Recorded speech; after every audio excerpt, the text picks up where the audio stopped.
fortress in the heart of Caracas to bring outlaw dictator Nicolas Maduro to justice.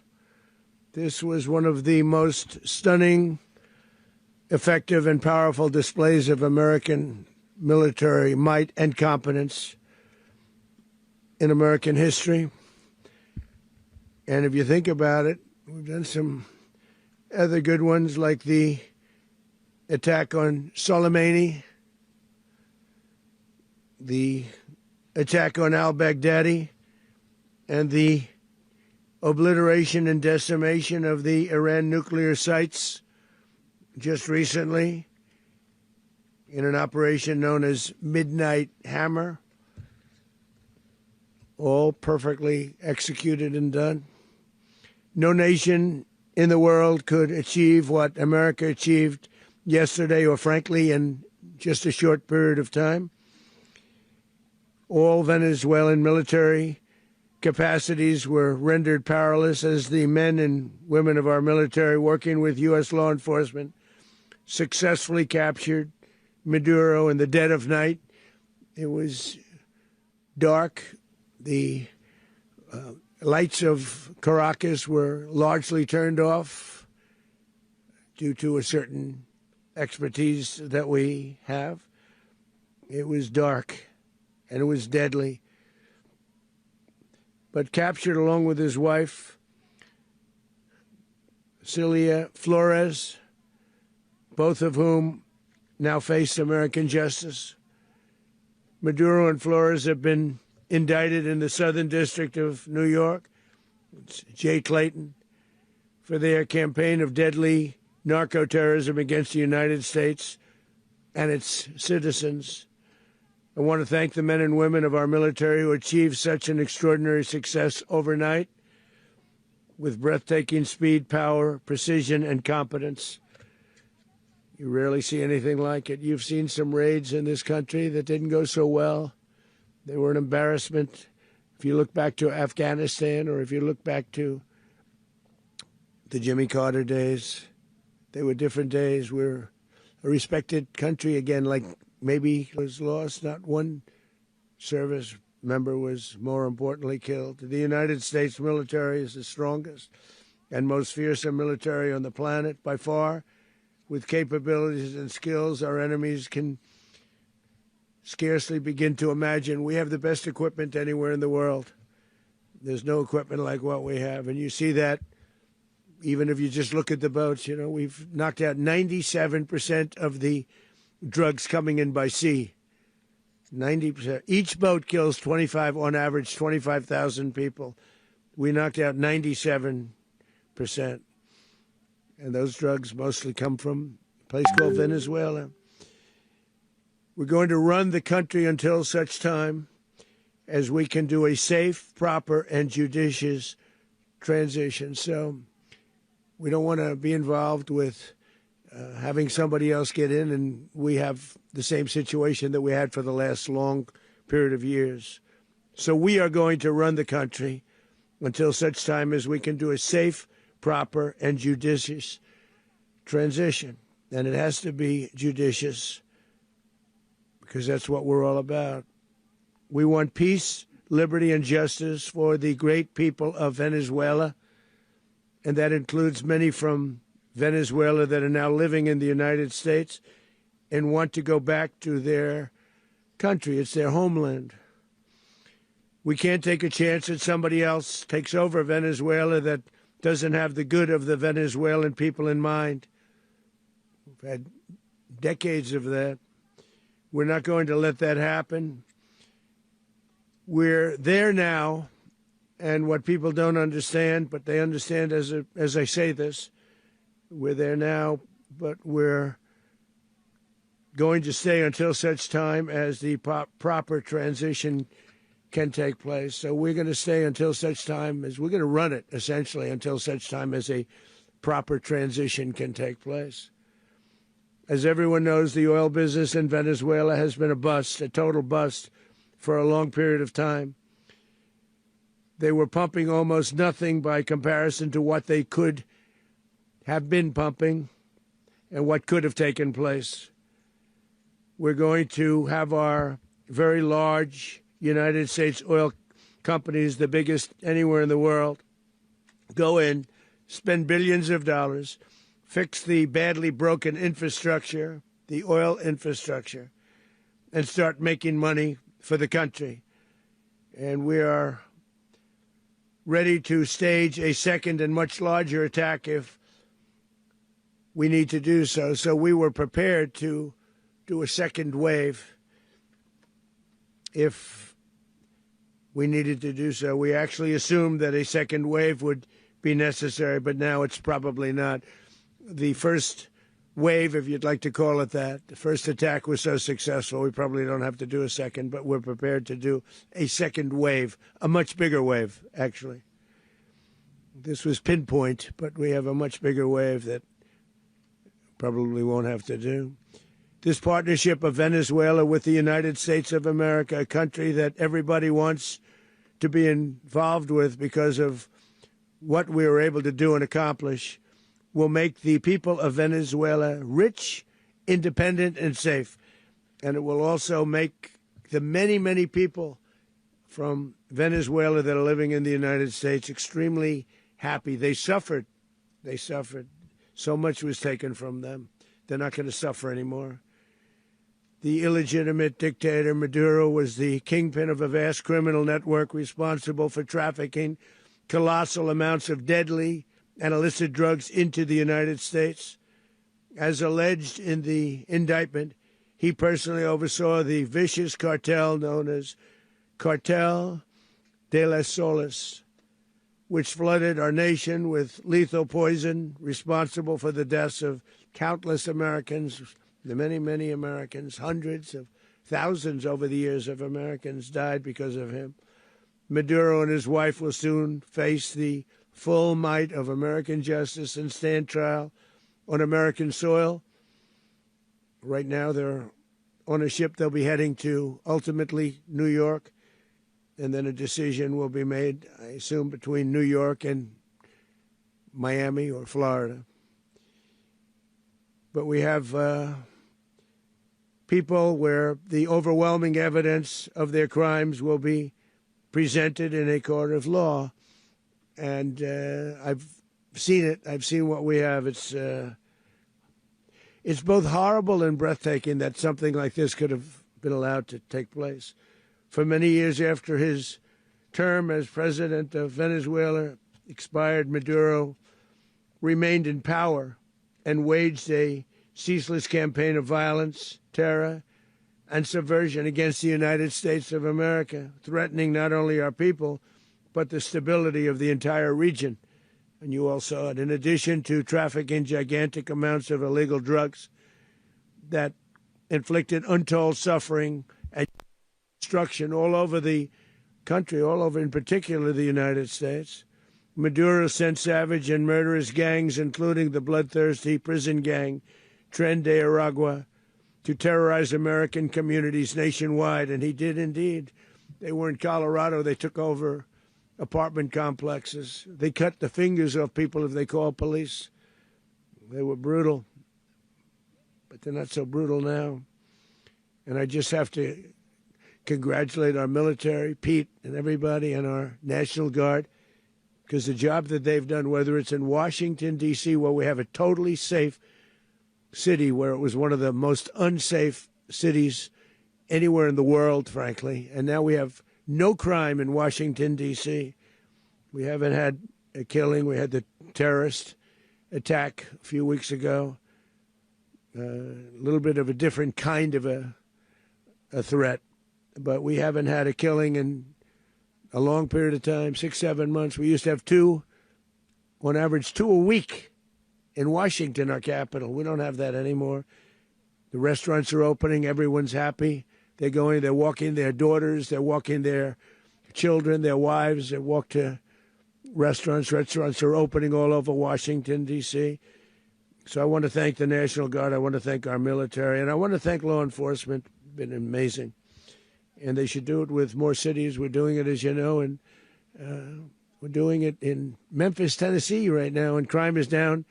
We've just sort of started a few weeks ago, but crime is down now 77%. And the governor of Louisiana called, great person, and he wanted us to help him, as you know, in a certain very nice part of Louisiana, and we have done that. And it was a rough section, and we have crime down. I understand it's down to almost nothing already after 2.5 weeks. New Orleans, it's down to almost nothing, and we've only been there for 2.5 weeks. Can't imagine why governors wouldn't want us to help. We also helped, as you know, in Chicago, and crime went down a little bit there. We did a very small help because we had no working ability with the governor. The governor was a disaster, and the mayor was a disaster. But it knocked down crime. But we're pulling out of there. When they need us, we'll know. You'll know. You'll be writing about it. And likewise, Los Angeles, where we saved Los Angeles early on, where the head of the police department made a statement that if the federal government didn't come in, we would have lost Los Angeles. That's long after the fires. That's when they had the riots in Los Angeles. We did a great job. Got no credit for it whatsoever, but that's okay. It doesn't matter. We don't need the credit. But we'll be pulling out when they need us. They'll call, or we'll go back if we have to. We'll go back. But we did a great job in various cities. But the place that we're very proud of is Washington, D.C., because it's our nation's capital. We took it from being a crime-ridden mess to being one of the safest cities in the country. But the gangs that they sent raped, tortured, and murdered American women and children. They were in all of the cities I mentioned, Tren de Aragua. And they were sent by Maduro to terrorize our people, and now Maduro will never again be able to threaten an American citizen or anybody from Venezuela. There will no longer be threats. For years, I've highlighted the stories of those innocent Americans whose lives were so heartlessly robbed by this Venezuelan terrorist organization. Really one of the worst. One of the worst, they say the worst. Americans like 12-year-old Jocelyn Nungary from Houston. Beautiful Jocelyn Nungary, what happened to her?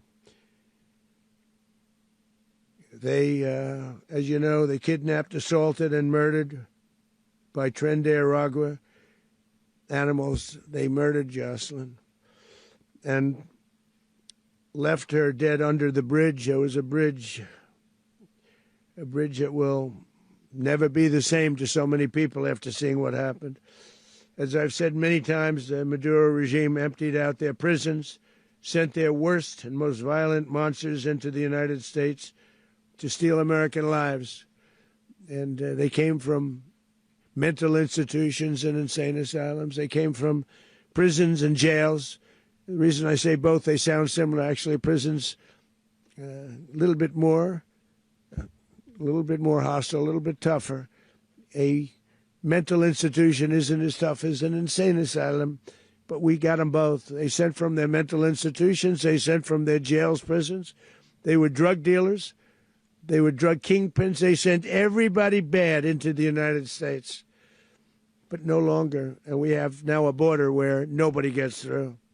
In addition, Venezuela unilaterally seized and stole American oil, American assets, and American platforms, costing us billions and billions of dollars. They did this a while ago, but we never had a president that did anything about it. They took all of our property. It was our property. We built it. And we never had a president that decided to do anything about it. Instead, they fought wars that were 10,000 miles away. We built Venezuela oil industry with American talent, drive, and skill, and the socialist regime stole it from us during those previous administrations, and they stole it through force. This constituted one of the largest thefts of American property in the history of our country.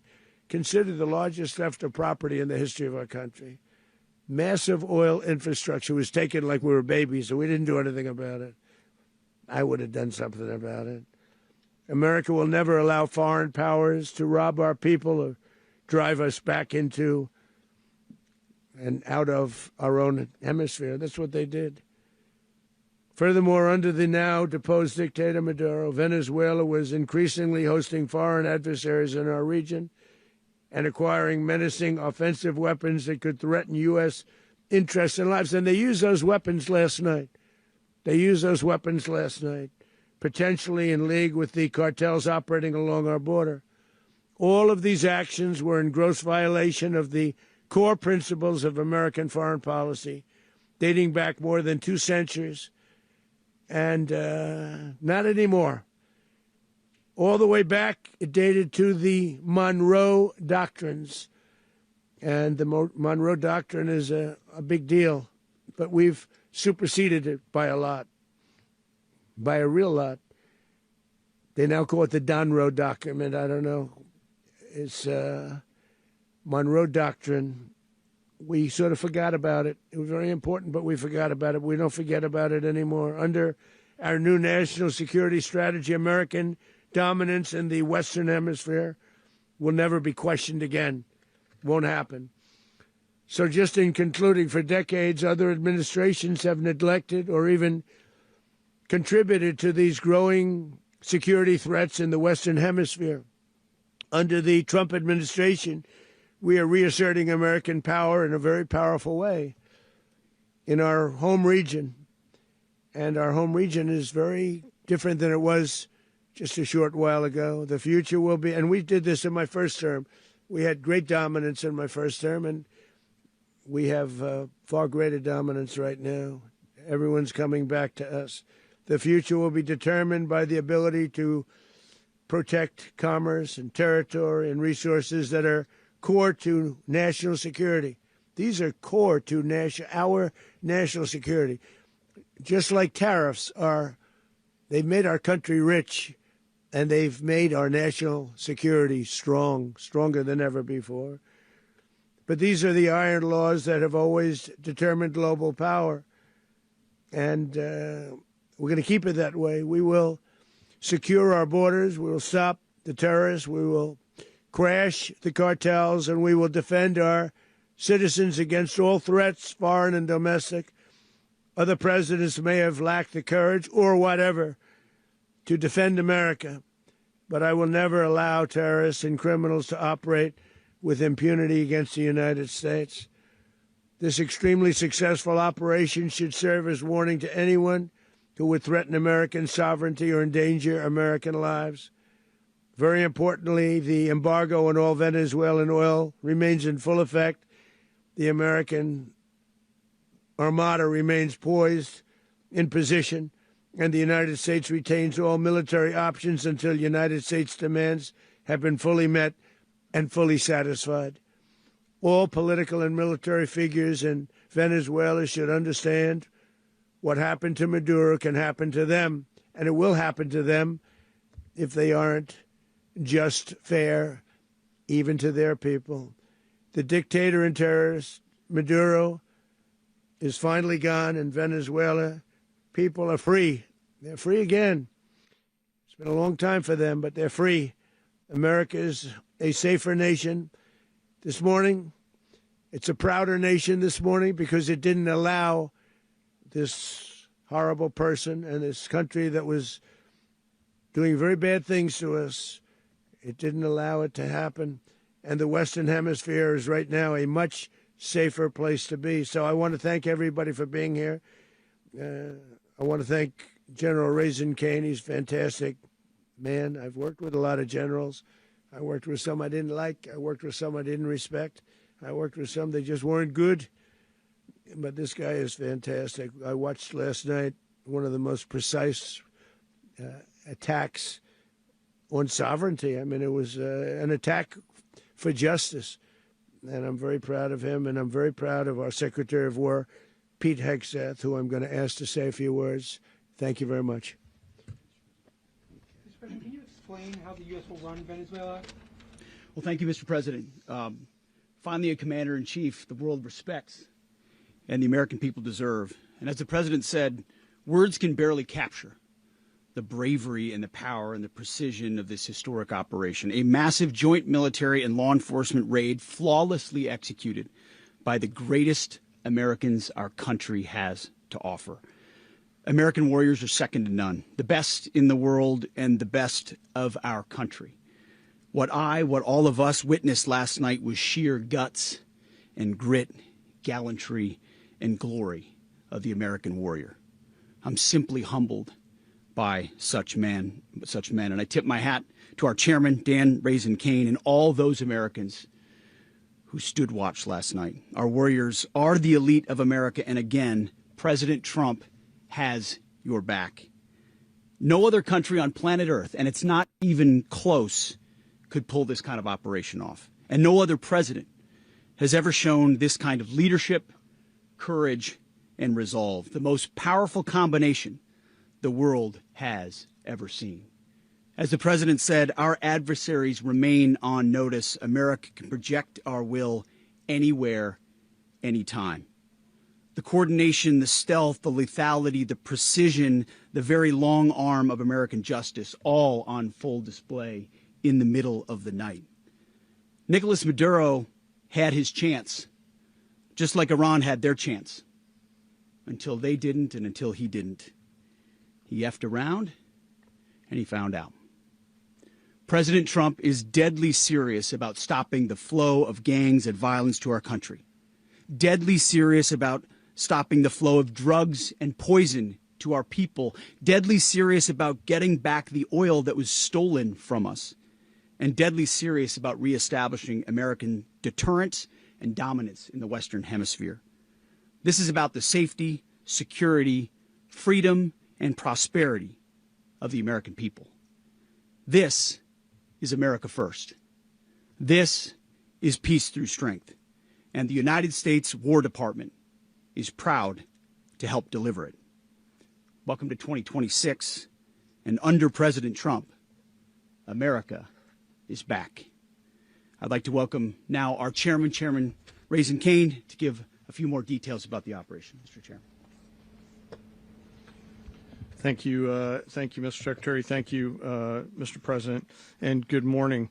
Last night, on the order of the President of the United States and in support of a request from the Department of Justice, as the President said, the United States military conducted an apprehension mission in Caracas, Venezuela, to bring to justice two indicted persons, Nicolas and Cecilia Maduro.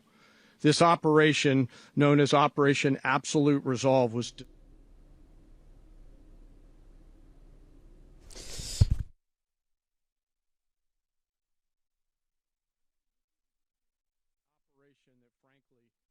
United States military could undertake. What I'd like to do this morning is talk to you through some of the preparation and the details without compromising any of our tactics, techniques, and procedures. There is always a chance that we'll be tasked to do this type of mission again. Our interagency work began months ago and built on decades of experience of integrating complex air, ground, space, and maritime operations.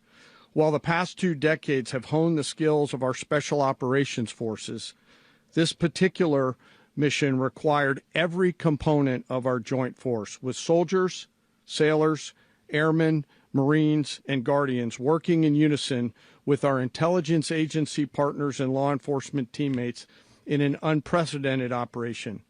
We leveraged our unmatched intelligence capabilities and our years of experience in hunting terrorists, and we could not have done this mission without the incredible work by various intelligence agencies, including the CIA, NSA, and NGA. We watched, we waited, we prepared, we remained patient and professional. This mission was meticulously planned, drawing lessons from decades of missions over the last many years, many missions over these last many years. This was an audacious operation that only the United States could do. It required the utmost of precision and integration within our joint force. And the word integration does not explain the sheer complexity of such a mission. An extraction so precise it involved more than 150 aircraft launching across the Western Hemisphere in close coordination, all coming together in time and place to layer effects for a single purpose: to get an interdiction force into downtown Caracas while maintaining the element of tactical surprise. Failure of one component of this well-oiled machine would have endangered the entire mission, and failure is never an option for America's joint force. Those in the air over Caracas last night were willing to give their lives for those on the ground and in the helicopters. Let me talk a little. So detailed press briefing, of course, by the United States that we are getting live for our viewers from Mar-a-Lago, Florida. Details about the operation, how it happened, and now the future of Venezuela. United States President Donald Trump saying the U.S. will indefinitely run the country after capturing President Nicolas Maduro in a large-scale military operation today. Trump also claiming the U.S. would do so until a proper and judicious transition occurs. He's also now said U.S. oil companies will be taking over Venezuelan oil infrastructure and that the U.S. will improve Venezuelan oil infrastructure as well. Ambassador Pradeep Kapoor, former diplomat, continues to be live with us. Major General Sudhakarji, geopolitical analyst, joining us live. Major General Shashi Asthana, defense expert. Andrew Latham, professor of international relations, also joins the broadcast. Andrew Latham, let me come to you first.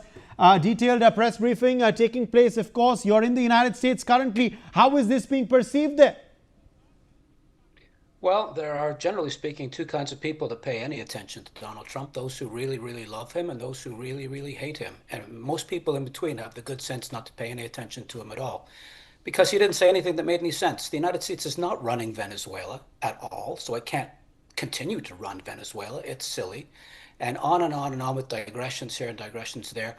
Most people of any sense in this country are inoculated to the bloviation. But this is different. Today is different, not in terms of him bloviating, but this was military action driven by a lot of considerations, clearly illegal under international law, questionable under American constitutional and domestic law, portrayed as law enforcement as if this were just a couple of cops kicking in a door to arrest somebody. It's more complicated than that. Obviously, Maduro is not a legitimate leader of anything other than his family. But that's not the point. The point is about precedent. It's about American soft power. It's about a reorientation of American defense strategy to enforcing spheres of influence, which we haven't done in this country for a long, long time. The Western Hemisphere is ours. Certain parts of the world are China's or Russia's. It's an old way of thinking about international politics. But along with the Monroe Doctrine, the Dunroe Doctrine, it seems to be back. The jokes craft themselves. We've got a sense, though. We've got a sense, though, of the future of Venezuela, how things are going to run, what's going to happen next through this press briefing by Donald Trump, isn't it, Major General Shashi Asthana?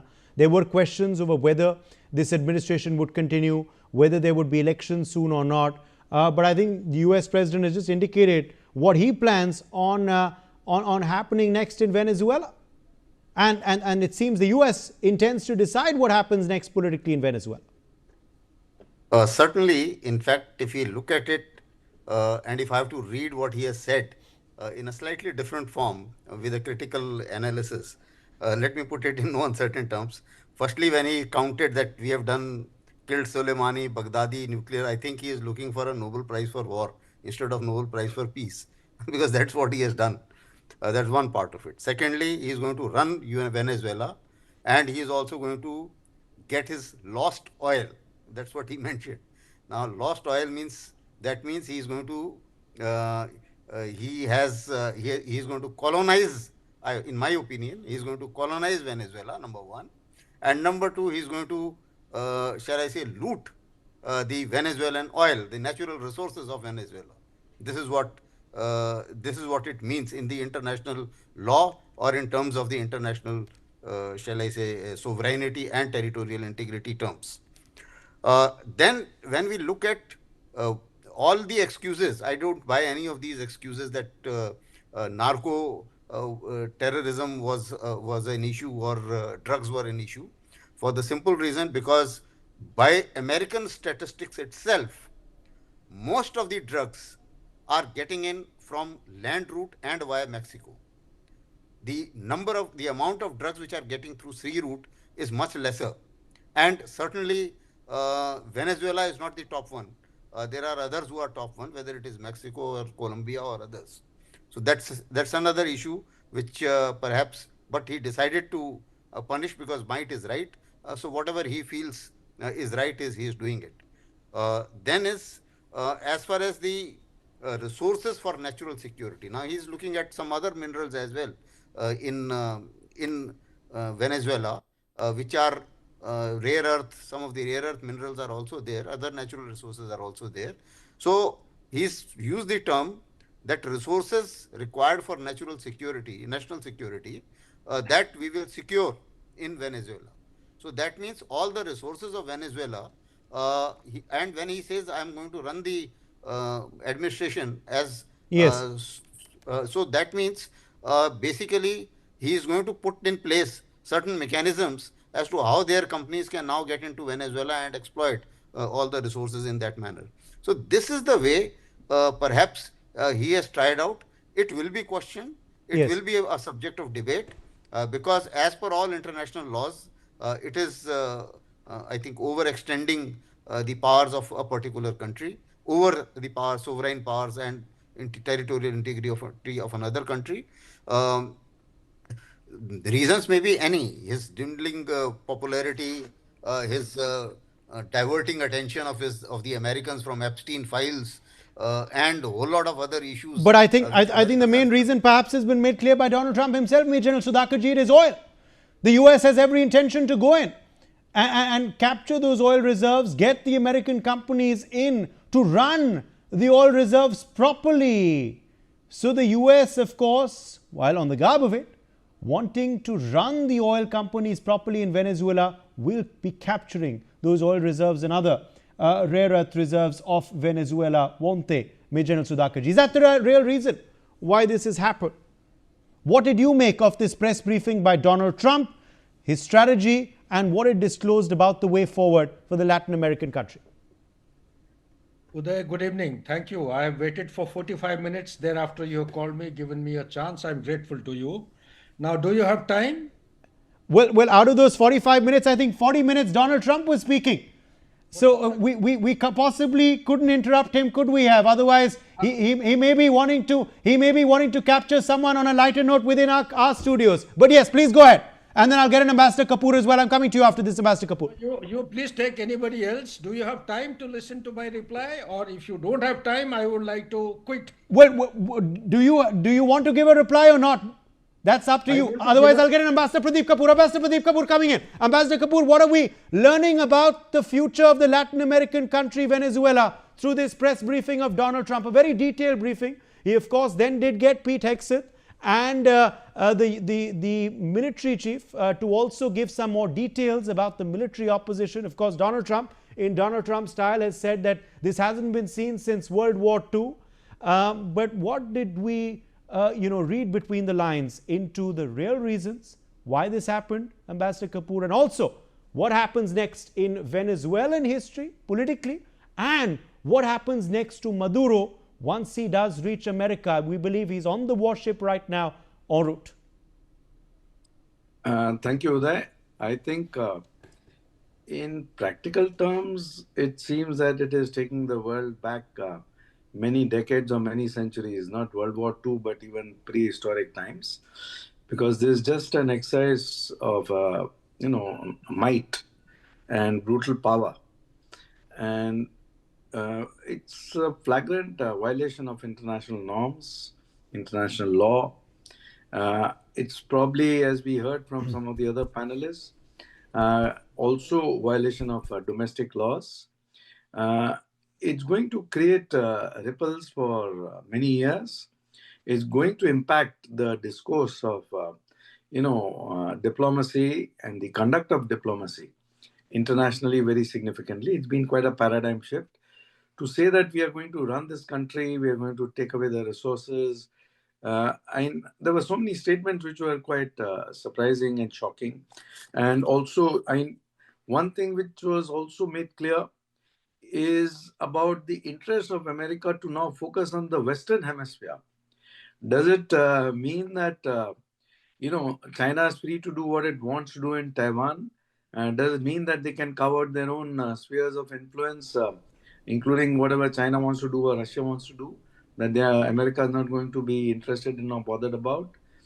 So these are very significant statements which he's made, which reflects his thinking, perhaps, and which reflects the future course that American diplomacy will take in the remaining part of his tenure. It is also probably, as I was telling before the speech started by the president, that the domestic elections are due in November 2026. The economy is not in the best of shape, as we all know. In the US, I live here and I see the costs and the inflation impacting everybody very significantly. When I go out to buy my groceries, run properly. We're going to rebuild the oil infrastructure, which will cost billions of dollars. It'll be paid for by the oil companies directly. They will be reimbursed for what they're doing, but that's going to be paid. And we're going to get the oil flowing the way it should be. As you know, it was just a minor flow. It was actually a minor flow for what they have. But we're going to run it properly, and we're going to make sure the people of Venezuela. We could have lost a lot of people last night. We could have lost a lot of dignity. We could have lost a lot of equipment. The equipment is less important, but we could have lost a lot. And we're going to make sure that this is proper. We're there now. We're ready to go again if we have to. We're going to run the country right. It's going to be run very judiciously, very fairly. It's going to make a lot of money. We're going to give money to the people. We're going to reimburse people that were taken advantage of. We're going to take care of everybody. It's very important. We couldn't let them get away with it. You know, they stole our oil. We built that whole industry there, and they just took it over like we were nothing. And we had a president that decided not to do anything about it. So we did something about it. We're late, but we did something about it. Yeah, please. Can you explain the exact mechanism by which you're going to run the country? Are you going to designate a U.S. official to coordinate? Yes, it's all being done right now. We're designating people. We're talking to people. We're designating various people, and we're going to let you know who those people are. That would run Venezuela. Well, it's largely going to be for a period of time the people that are standing right behind me. We're going to be running it. We're going to be bringing it back. It's a dead, I talk about a dead country. A year and a half ago, we were a dead country. Now we're the hottest country anywhere in the world. We're a country doing better than any country anywhere in the world. And it required leadership. Venezuela has a lot of bad people in there, a lot of bad people that shouldn't be leading. We're not going to take a chance that one of those people take over for Maduro. So you can look at, and others, we have fantastic people, including people in the military.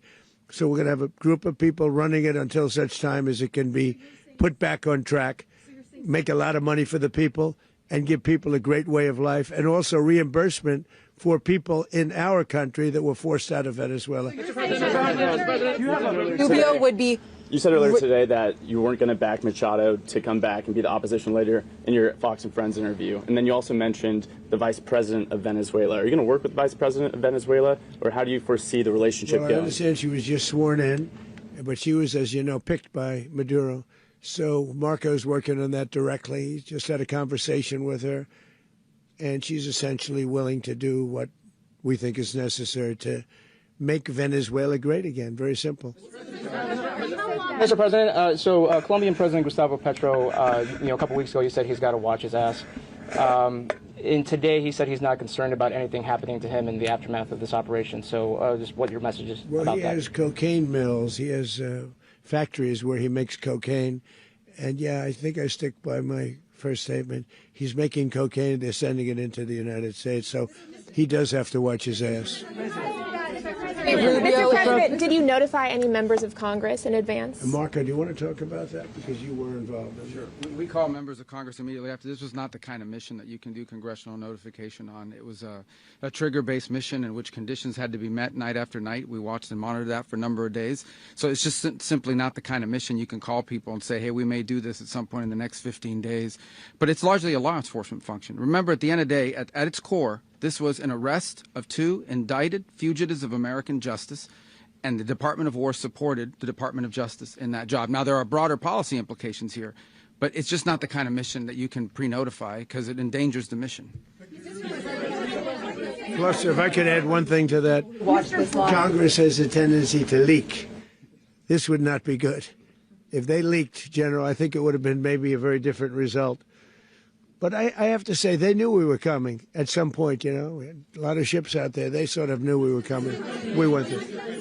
But Congress will leak, and we don't want leakers. Mr. President, you were one of the only people to watch this all play out live. What was Maduro doing when the U.S. forces entered what I assume would be his home? And also, was there any point where the U.S. was considering if Maduro pushed back or resisted killing Maduro? It could have happened. It could have happened. He was trying to get into a safe place. You know what a safe place is, all steel. And he wasn't able to make it to the door because our guys were so fast. They went through the opposition so fast. And there was a lot of opposition. You know, people were wondering, do we get them by surprise? Sort of surprised, but they were waiting for something. It was a lot of opposition. There was a lot of gunfire. You saw some of it today.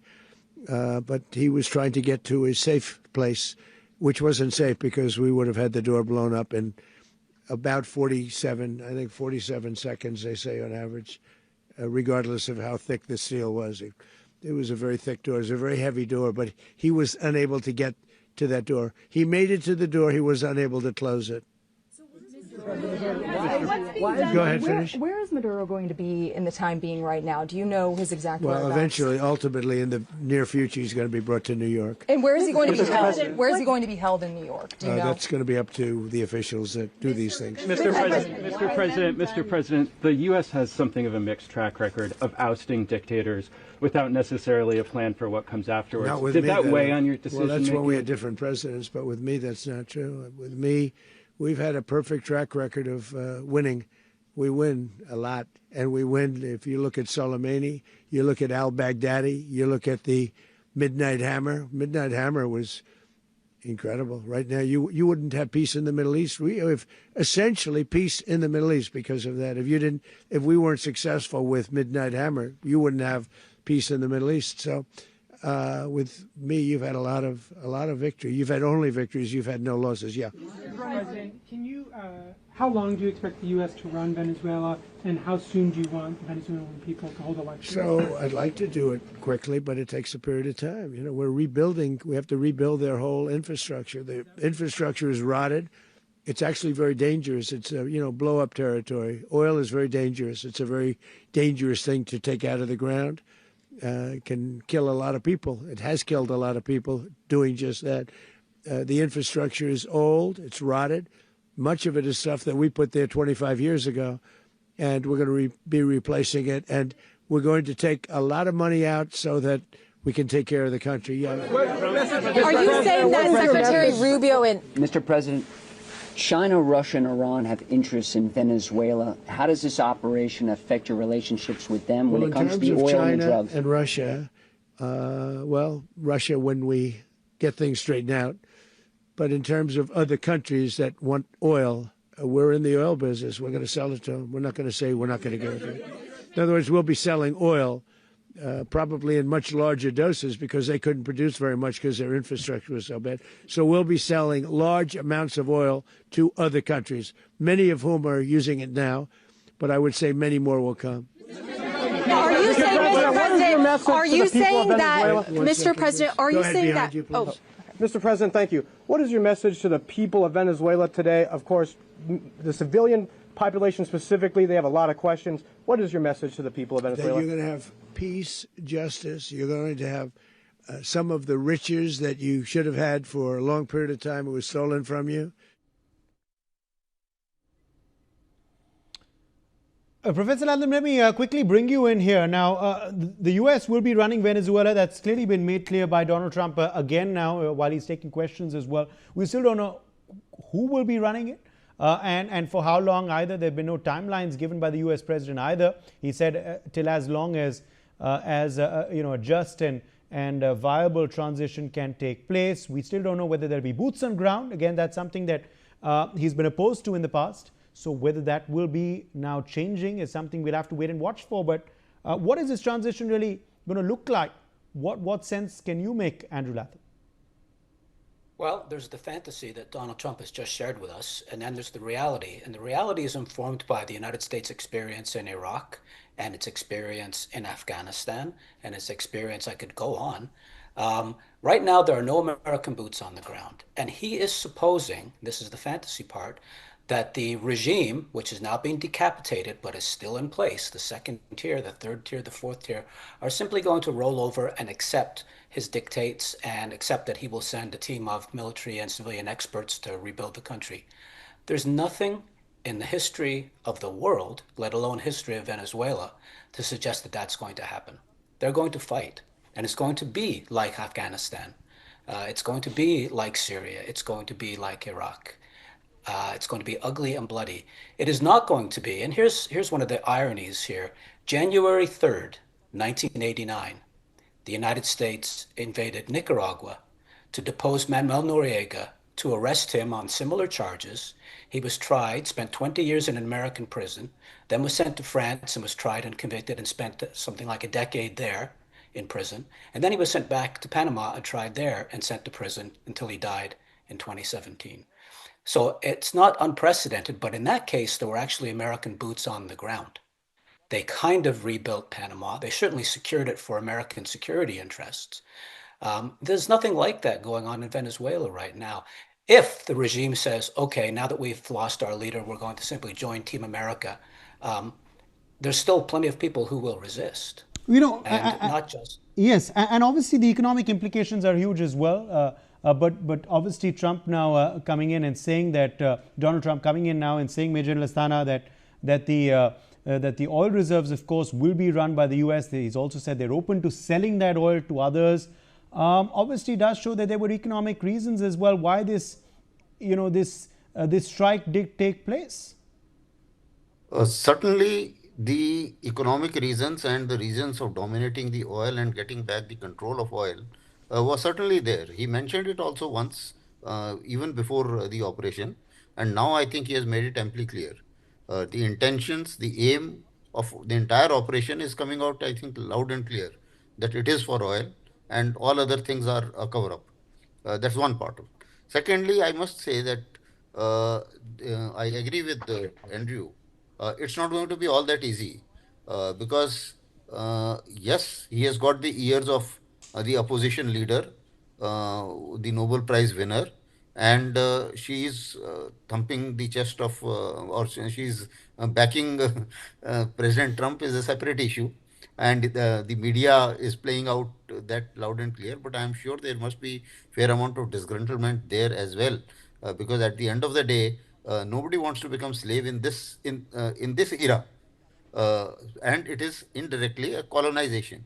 If you convert it and take your mind back to East India Company, it is the same model coming up now, that we will have our oil companies there and we will have our military there, and all of them will control the resources of Venezuela.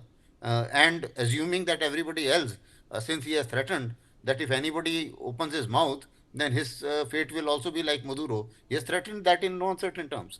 So basically, it's a bully trying to force down the throat of a country that this is the system. Okay. I am going to root, and you please don't object to it. Okay. That's the way it is happening. All right. Well, but, we're getting it will have its pushback. We're getting some breaking news, in fact, now coming in from the Ministry of External Affairs.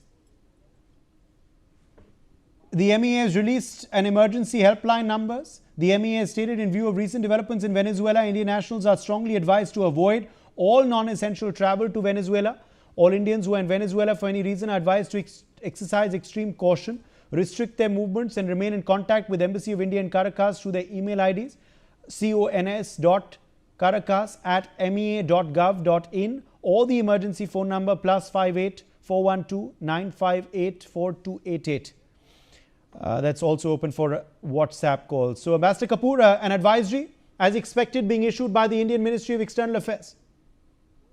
Well, that is required on the ground because the Indians who are there will need to be safe. And if at all the situation worsens, of which there is a good possibility, then they'll have to be evacuated.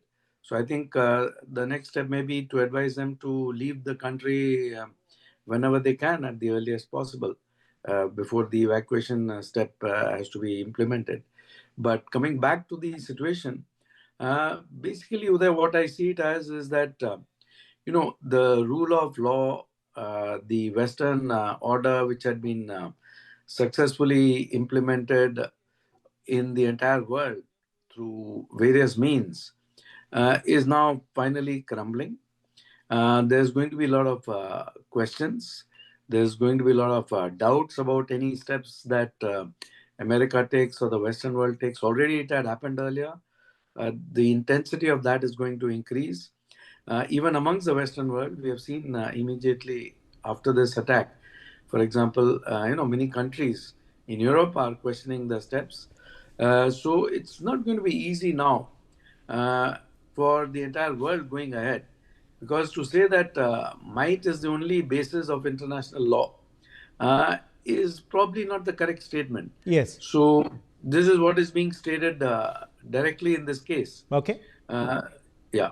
Thank you there. All right. Let's leave it at that. My thanks to all of our guests for joining us on this broadcast, analyzing that first statement, that first detailed statement by the United States President and the Trump administration on this strike in Venezuela, and of course also step to capture the Venezuelan President Nicolas Maduro. He's en route to the United States of America. He will be in New York, and then of course the law takes over, is what Trump has indicated. We'll be analyzing this, of course, on NewsX continuously. For the time being, a quick break.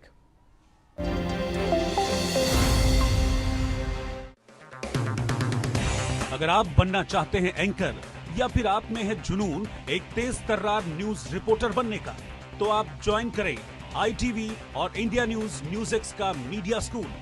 ITV next media international school का course आपको मौका देता है देश के दिग्गज anchors के साथ काम करने का। ITV next media international school में आप बेहद नजदीकी से देख पाएंगे किस तरह से ITV नेटवर्क के दिग्गज पत्रकारों की टीम दिन रात खबरों पर काम करती है। इस कोर्स के दौरान आप सीखेंगे एंकरिंग की एक एक बारीकी उन एंकर्स के साथ जो देश को रखते हैं हर खबर से बाखबर। ITV next media international school का ये कोर्स आपके एंकरिंग स्किल्स को करेगा इतना सशक्त, मजबूत, जिससे आप बनेंगे पत्रकारिता की दुनिया का वो चमकता चेहरा जो दुनिया देखेगी और पसंद करेगी।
Welcome back. I'm Uday Pratap Singh. You're joining us on NewsX. Breaking updates coming in top of the hour. Venezuela's Interior Minister, Diosdado Cabello, has condemned the U.S. strikes in Caracas. He's called them a terrorist attack. He went even further, labeling the operation a cowardly attempt by the enemy to invade Venezuelan soil. Cabello insisted that the country will overcome this aggression, stating that while the strike targeted critical infrastructure, the spirit of the people remains unbroken. Venezuela has strongly condemned the reported U.S. strikes, calling them an attack on its sovereignty and people. Defense Minister Vladimir Padrino Lopez has now come out and said the country would resist any foreign troops entering its territory, while Interior Minister Cabello has described the strikes as a criminal and terrorist attack on civilian infrastructure.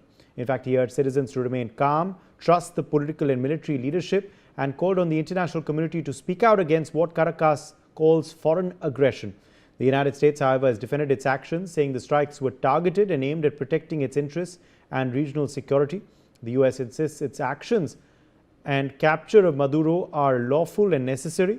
Global media outlets have reacted cautiously to the escalating U.S.-Venezuela tensions, highlighting sharply conflicting claims from both sides. While several Western media reports focused on Washington's assertion that the strikes were targeted and defensive, outlets across Latin America, Asia and parts of Europe prominently carried Venezuela's allegations of attacks on civilian areas and infrastructure.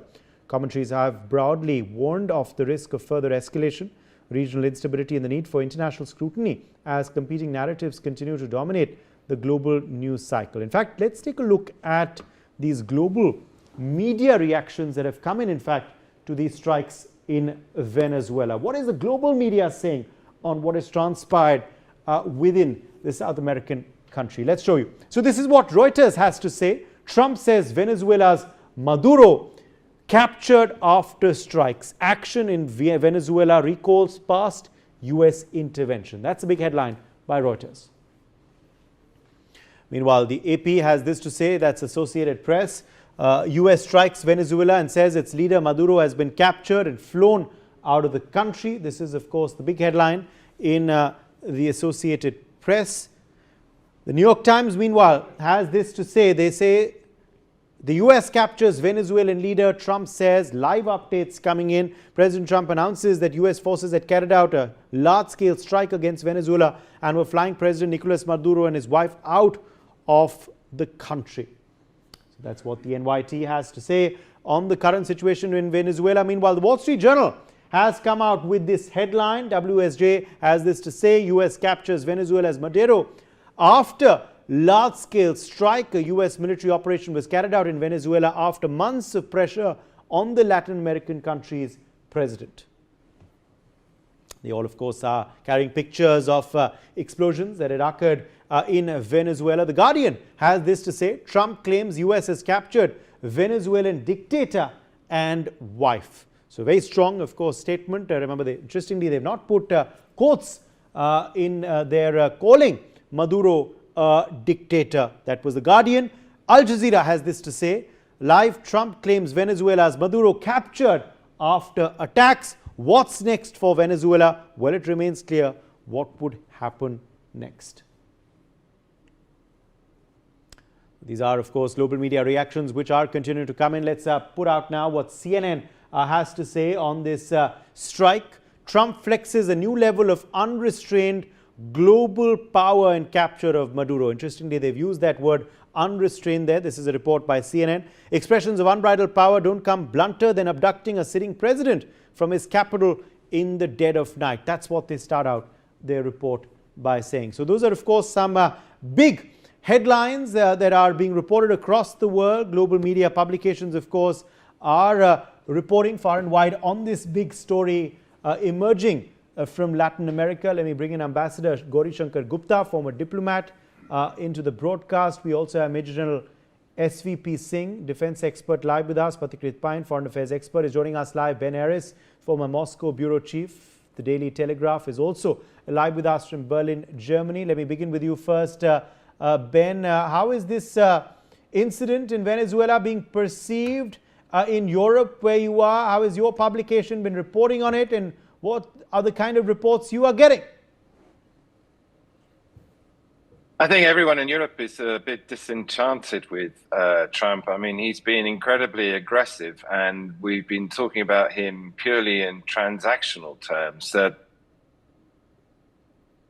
values-based rule of law model that Europe in particular has been pursuing has been thrown under the bus, and that the Americans, Trump in particular, has been seen as ignoring all of that and going back to a sort of 19th century mercantile relationship where he has no special partners. Moreover, the new national security strategy that Trump released recently specifically downgrades Europe from this special relationship that Europe's enjoyed with the States since the end of the war, Second World War, to simply we've become clients of the Americans. I mean, he forced on Europe this very one-sided 15% trade tariff on Europe exports to the States, but gave America free access, no tariffs, to the European markets. And so in that light, you know, what's happened to Venezuela is more of the same, but of course it's much more extreme in, you know, military action, and it's seen as a colonialist or imperialist grab of Venezuela's oil assets. That's what's behind this. So it's being condemned, but nevertheless, Europe is actually incredibly weak and caved into these tariffs. And so open criticism is very muted because they don't want to spoil what they think is left of the relationship. And the attitude to this in the global south, I mean, we as a publication, we focus on emerging market relationships. And so I think we're more in tune with the global south view on it, which is this is just an open imperialist attack on another sovereign state, which is against international law. And that highlights the double standards that America has been pursuing, where you condemn Putin's invasion of Ukraine on the one hand, and yet they feel free to do pretty much exactly the same thing that Putin did in Ukraine to Venezuela, just march him with weapons attack, with military assets because of a political row, because they don't like the regime that's in charge. Ambassador Gauri Shankar Gupta, let me quickly draw you in here. Of course, globally, the top headlines, of course, are the ones emanating out of Venezuela. How do you react to some of the reportage that we've seen from European and American publications, also those in the Middle East? What do you make of their viewpoints emerging on what has transpired in Venezuela, even as the world, of course, begins to decipher what led to this and what actually has occurred in the last 12 hours? Good evening to everyone. This is a sign of new imperialism.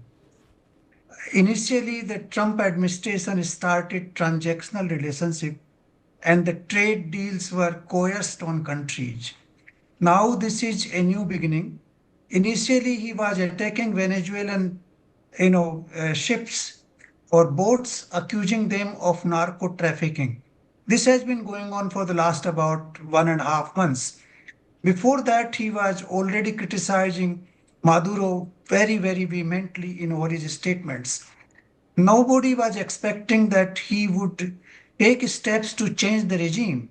Now, what he has done is extremely against the rule of law, against the UN Charter, and obviously unexpected. Most countries will not come out openly against it because they would like to keep good relations with US, but internally they will all feel that this was absolutely unjustified attack on a sovereign nation. And I believe that this attack has been prompted by the US desire to control the energy resources in Venezuela. The narco-trafficking has been an excuse. The dictatorship is also an excuse. I don't think there is a kind of internal repression in Venezuela. I have served in the Caribbean region. The Venezuelan rulers have been, somewhat manipulative in terms of electoral winning, but they are not dictatorial in terms of internal policies. So that cannot be justified for, throwing him out. Basically, the region being, in my opinion, the control over energy resources and also the proximity of Venezuela to China. These could be the two important reasons for throwing him out.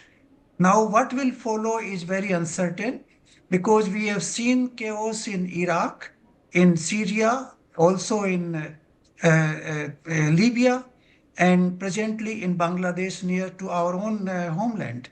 Now, what will happen there, we don't know. Who will be installed as the next president and what will be his policy? Obviously, the person who would be installed will be grateful to President Trump and he will be ready to sign any deal with him on energy resources. So this is a new beginning of what we can call is new imperialism, starting from trade transactional deals and coercing countries to sign deals on dotted lines. Now this is a new phase in the international politics, and I think UN is too weak to raise any issue against this kind of action. But obviously, it goes against the UN Charter, it goes against the rule of law, it goes against the principle of democracy, it goes against the the right to freedom and free speech. So obviously, this is violation of all basic rights. Okay. Major General SVP Singh, let me bring you in here on some of the global headlines and what you make of them as well. The viewpoints emerging into this strike in Venezuela. Of course, we are still to get more details on the US's entire version of the sequence of events. We perhaps will get those details at that news conference, which will happen later. But some of the publications, of course, calling this action by Trump unrestrained. Other publications, saying Maduro was nothing but a dictator. What is your sense of what has happened and also the reporting? Well, Uday, good evening. Nice to be back with you this new year, and greetings to all of you. Well, you see, what has happened now, America is known to support dictators or overthrow them, whatever suits them in their national interest. So Maduro is just one of the another examples. And what has happened in this instant case is maybe the European Union is condemning, maybe some other countries are condemning, calling for violation of international law. But in the eyes of Trump 2.0 administration, there is no such thing as international law. And it will be interpreted in the United States as invoking their constitution and the article, I think Article 2 is there, which will underscore the actions taken by Trump as legal. And so he has involved the CIA, he has involved the Homeland Law agencies also for this operation. Now, this was coming. This was coming right from the third term which Maduro had got in January last year. And America could not digest, Trump could not digest that. And so they have done this starting from August 2025, when they started blockade of the movement of the oil tankers, of the oil which was sanctioned. That was the first step. So all these steps were coming in action, and the world should not be surprised as to what has happened now, because they had already deployed for the last couple of months the US striker group, General Ford. They had expanded their naval patrols. They had deployed their F-35s in Puerto Rico region, and the buildup of about 15,000 US soldiers personnel had taken place. So this announcement of naval blockade of oil tankers carrying sanctioned oil and all was an excuse, I would say. The ambassador has also covered. Even the narcotics drug cartel is an excuse, because Venezuela, I think, produces only about 1% of the world's drugs. So, yes, they are the largest oil producer. But what invites the United States is the Monroe Doctrine for these actions. And now, in some places, being called as the Donroe Doctrine, which has been activated. So, their US national strategy paper, which says, hey, Western Hemisphere is their chief interest. The prime interest lies there, and they will extend themselves in Latin America. So, and this is not the first time where the United States has done. Just to recall to your viewers, in 1989, under George Bush Sr., President Noriega of Panama, he was captured, removed, and brought to the United States. So this is not the first time they've done it. And there is historical distinct traces again. In Guatemala in 1954, the CIA-backed coup which overthrew President Arbenz had taken place. In Chile, 1973, covert support for overthrowing of President Salvador Allende. And in Grenada in 1983, there's a very distinct examples before me, the US invasion for removing the Marxist government there. So that Monroe Doctrine has been very active, and this Western Hemisphere is now restored. So what has happened? Compromise over Europe, compromise over Indo-Pacific, and new trends in the world order have taken place. Tariff trade having overridden every other interest. Now has come the weaponization and the use of war. This is war, illegal war launched. And so how does United States face the world apart from its brute power, imperialist, hegemonist, and double standards? How will the world unite? Now, I would say there will be some testing times for India in this. Which side India takes? Will it come out in the open? Because we have got our own national interests. And this year, we are doing the presidency of the BRICS 2026. So our litmus test will lie there, how we take forward the BRICS organization. Okay. But the great point, let me quickly rope you in for your, of course, interpretation as well, on the sequence of events that, of course, led to this strike and reported capture of Maduro and his wife. Should this take anyone by surprise, or was this in the works according to you? And also, how do you react to the reportage on this big event, the headlines, the words used by certain publications, the terms used by them? Your interpretation. Well, every publication is doing exactly what suits them. So let me put it this way. There's a huge difference between what happened in Ukraine and Venezuela. In case of Ukraine, it had a lot to do with the expansion of NATO. Venezuela, per se, was not a threat to anybody. But I think America did what exactly America does all the time to attack such countries which do not have a formidable air defense system.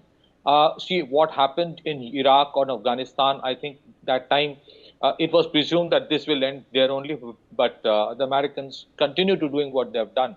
I don't know whether Venezuela will become the 21st century Vietnam for the United States or not. Maduro may be gone, but if you look at that entire, the northern part of South America, the Bolivar ideology that is there, it will not be easy for the American troops to have control over that country. And it has one of the largest militia. But whether they will turn into a Vietnam for US or not, we can't say. The bigger thing is this. Is it going to be the template that we will continue even today? That whichever country wants to, which has power can, take over another country? Because, one of the reasons why all these things have been happening is to restrict the supply of oil to China. Now, if tomorrow China in retaliation attacks Taiwan, what would America do? America already is overstretched. Their ability to counter China or defend Taiwan will be very minimal. They cannot. And then, what is going to happen now is this. You would see Europe gradually will start condemning the entire thing, probably sugar-coated language. The reason is not that Europe is suddenly very, very righteous in terms of things. Because Europe and Western Europe and NATO members were all hand in glove with the United States when it comes to operations in Iraq and Afghanistan. The difference is this, because European Union feels that they have been shortchanged, they have been kept aside when it comes to the negotiations on Ukraine. So they will think that we will take our part of revenge by not aligning with the Americans when it comes to what is happening in Venezuela.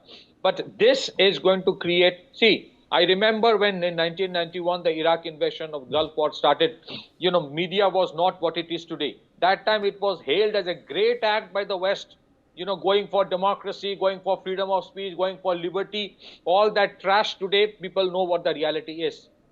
So today's world of social media, for United States to sell those lies all over again, it's not going to be easy. For a lot of governments, for the sake of political correctness, they might not react.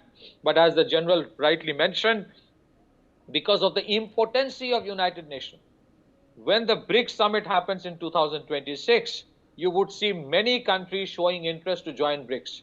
Because what Trump has started all over again, it will continue. Tomorrow, they might start trying Colombia as well. So I think a lot of countries will have to be very careful that you better have your own weapon systems or the Americans will come and take over your president. Back to you. Okay. In fact, we're getting more breaking updates now coming in on this big story. United States Attorney General Pamela Bondi has now confirmed that Nicolas Maduro and his wife, Celia Flores, have been indicted in the Southern District of New York. Nicolas Maduro has been charged with narco-terrorism conspiracy, cocaine importation conspiracy, possession of machine guns and destructive devices, and conspiracy to possess machine guns and destructive devices against the United States. Bondi has stated, and I quote, "They will soon face the full wrath of American justice on American soil, in American courts. On behalf of the entire U.S. DOJ, I would like to thank President Trump for having the courage to demand accountability on behalf of the American people, and a huge thank you to our brave military who conducted the incredible and highly successful mission to capture these two alleged international narco traffickers." So that's the first big statement being put out by the Attorney General in the United States of America. And this is what is being put out as the US's viewpoint, Ben, where the US has, of course, said that these two have to face trial in the US. And the Attorney General, of course, laying out the charges that the two have been charged with and indicted with, and are saying that these are two narco traffickers who now will face the full wrath of the American judicial system. How are they going to prove that? I mean, that suggests that the president is directly responsible for organizing drug smuggling from Venezuela into the States. And it's ridiculous. I mean, yes, the head of state is responsible and that there is a drug problem and drugs do get smuggled, but the cartels are an enormously powerful organized criminal group. And yes, there is corruption and money does flow back from the cartels to the States. But I mean, if you're going to put him on trial in the States, then there's the principle of innocent until proven guilty. And so you have to come up with concrete evidence that he personally gained from it. And all of these are, political sound bites that they've been making a huge fuss about the narco traffic and hitting these boats that have been traveling. Again, it's been guilty until proven innocent. They've been blowing them up without providing any evidence. This is all extrajudicial executions, partly for show. And surely some of these boats are guilty of it. The intelligence forces are not incompetent in this sort of thing. But the taking Maduro and putting him on trial, it's selective justice because there's hundreds of leaders around the world that are equally guilty of doing equally heinous crimes. I mean, pretty much half the leaders in Africa could be put on trial on the same basis. But selectively, Maduro has been picked out because it's a political problem for the states, not a narco problem in particular. And where are the actions against the cartels? It's all expediency in order to change the leader to someone. This statement by the the Attorney General of the United States of America follows the same line that the U.S. Secretary of State Marco Rubio had taken earlier as well, Ambassador Gupta, where he had said that Nicolas Maduro is not the president of Venezuela and not the legitimately elected government, but he is merely the head of a cartel of narco traffickers, and that is obviously what the U.S. is painting him as, and that perhaps is going to be the reason, obviously cited by them officially, perhaps at that briefing as well later, for why he has been captured after this strike as well, along with his wife. You see, this is the principle of might is right. This has come back now. As Ben mentioned, there could be many people who are involved in narco trafficking around the world. Does it mean that they should be brought to US and brought to justice? Why the US allows the narco trafficking to get into their own country? That is their problem. Moreover, this is merely an excuse. As I believe, and I firmly believe, because I served in that region twice,